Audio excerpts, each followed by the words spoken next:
मेरी ये कविता एक घरेलू मसले पर है।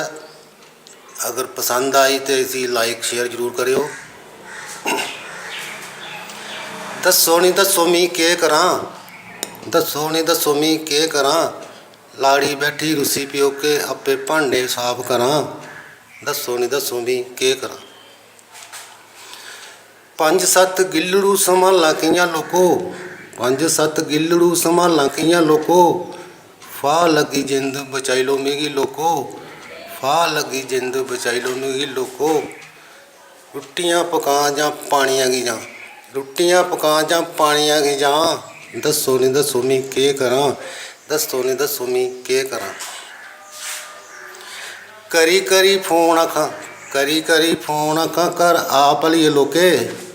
जवाब क्या आया, पुत्र बंदे दा बनाना हल्ली बेही है प्योके, पुत्र बंदे दा बनाना हल्ली बेही है प्योके।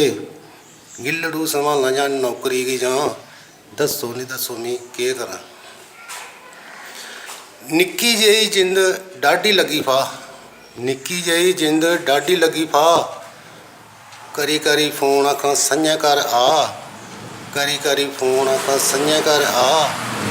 चुल चौंके की संभालना जां खेतरे की जां, चुल चौंके की संभालना जां खेतरे की जां, दसो नी दसो मी के करां, दसो नी दसो मी के करां।